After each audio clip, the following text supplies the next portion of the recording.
जिस दिन मैं नबी पाक को मक्के से मदीने लेके जा रहा था सल्लल्लाहु अलैहि वसल्लम। मैं बड़ा राजी हुआ। का किस तरह? तो हज़रत सिद्दीक़ अकबर फरमाते हैं जब हम मक्के से मदीने जा रहे थे तो गर्मी ज्यादा थी। मैंने देखा कि हुजूर को पसीना आ रहा है और पसीने के कतरे मैंने चेहरे पर टपकते देखे। फरमाते मैं परेशान हो गया कि कोई ठंडा साया मिले तो मैं हुजूर को थोड़ा आराम कराऊं। फरमाते हैं दाएं बाएं देखा, कोई चीज नजर ना आई। एक पहाड़ की ढलान थोड़ी झुकी हुई थी, मेरी नजर पड़ी तो मैंने अर्ज की या रसूलल्लाह अगर इजाजत दें तो देख आऊं। हुजूर ने फरमाया देख लो। कहते मैं गया और अपनी पगड़ी खोल के मैंने उस जगह को साफ किया। फिर मैंने वहां अपनी चादर बिछाई, अर्ज की हुजूर थोड़ी देर आराम कर लें। और भाई यहाँ लोग कहते हैं तालीमात की बात करो, नमाज रोजा हज ज़कात की बात करो, और जब तक ज़ात से प्यार नहीं ना होता बंदा बात भी नहीं मानता। ये मोहब्बत मुस्तफ़ा होगी तो सारे काम आसान हो जाएंगे। इश्क रसूल सल्लल्लाहु ताला अलैहि वसल्लम आसान कर देगा जीना। आला हज़रत फरमाते हैं इश्क तेरे सदके जलने से छूटे सस्ते, जो आग बुझा देगी वो आग लगाई है। हुजूर सल्लल्लाहु अलैहि वसल्लम के लिए मैं देख के आया साया। आप फरमाते हैं फिर मैंने अर्ज की या रसूल अल्लाह सल्लल्लाहु अलैहि वसल्लम थोड़ी देर आराम करें। कहते हैं हुजूर लेट गए तो मेरे दिल में ख्याल आया कि कोई ठंडी चीज मिले ना तो मुस्तफ़ा करीम को पेश करो। कहते हैं दाएं बाएं देखा तो एक चरवाहा बकरियां चरा रहा था।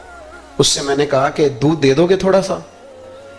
वो कहने लगा कि अगर आप डेरे पे मांगते तो 3 दिनार, यहाँ 4 दिनार का। आप फरमाने लगे मैंने तो सोचा था तू बहुत बड़ी कीमत मांगेगा, सिर्फ 4 दिनार। कहते हैं उसी वक्त दिया। मैंने उसे कहा कि पानी कहाँ मिलेगा जरा देखना। ये सहाबा रवायत कर रहे हैं, मुहद्दिसीन कबूल कर रहे हैं, जरा और तादील के बाद अपनी कुतुब में ला रहे हैं। इसका मतलब है ये भी दीन की असल है।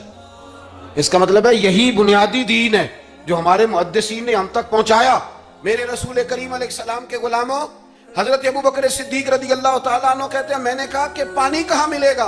वो कहने लगा पानी बड़ी दूर है। मैंने कहा कितनी दूर है? कहने लगे वो पहाड़ के पीछे। मैंने कहा सफर ना बता, बस तो रास्ता बता।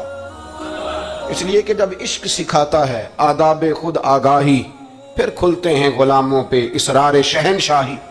बता जाना कहाँ है? हजरत अबू बकर सिद्दीक रज़ी अल्लाह तआला अन्हु कहते उसने कहा पहाड़ी के पीछे कुआं है। आप फरमाते मैं दौड़ा गया लकड़ी के प्याले में। वहां से पहले मैंने हाथ धोए, फिर मैंने प्याला धोया, फिर पानी भरा, फिर मैं तेजी से वापस आया। आकर के मैंने उस चरवाहे से कहा यार इस तरह करो, पहले अपने हाथ धो लो, फिर बकरी के थन धो लो, फिर मुझे दूध धो दो। कहते मुझे कहने लगा बड़े साफ सुथरे लगते हो, बड़े नफीस हो। और मैंने कहा यार मेरी बात नहीं, जिनके लिए लेके जाने उन्हें अल्लाह ने बड़ा पाक साफ पैदा फरमाया। जिनके लिए लेके जाने उनकी बड़ी शान है। जनाब अबू बकर सिद्दीक फरमाते उसने मुझे कहा तू खुद ही धो ले। फरमाते मैंने पहले बकरी के थन धोए, फिर दूध धोया, शदीद गर्मी। फिर वो प्याला लेके मैं कुएं पे गया, फिर वहां से पानी निकाला, फिर मैंने उसको रख के प्याले को उस पानी में ठंडा किया। जब दूध ठंडा हो गया तो मैं अब आ रहा हूं, आहिस्ता आहिस्ता इसलिए चल रहा हूं कि दूध गिर ना जाए, और परेशान इस बात में हूं कि देर हो गई तो दोबारा गर्म ना हो जाए। आप फरमाते हैं ला के मैं महबूब की बारगाह में हाजिर हुआ तो हुजूर की आंख मुबारक लगी हुई थी। अब दिल में ख्याल आया जगा मैं सकता नहीं, और अगर हुजूर देर से उठे तो फिर गर्म हो जाएगा। कहते अभी मैं खड़ा हुआ ही था कि मेरे मुस्तफ़ा ने आंखें खोल दी।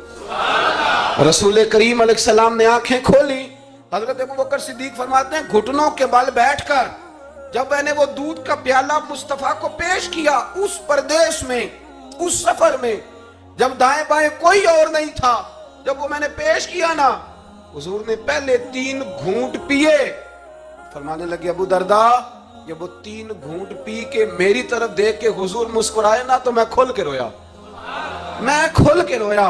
और फरमाते हैं जब नबी पाक ने वो सारा दूध पी लिया और हुजूर ने फरमाया ना मुझे बड़ा अच्छा लगा है, तो फरमाते अबू दरदा मैं उस दिन इतना राजी हुआ कि ना उससे पहले कभी हुआ था ना उस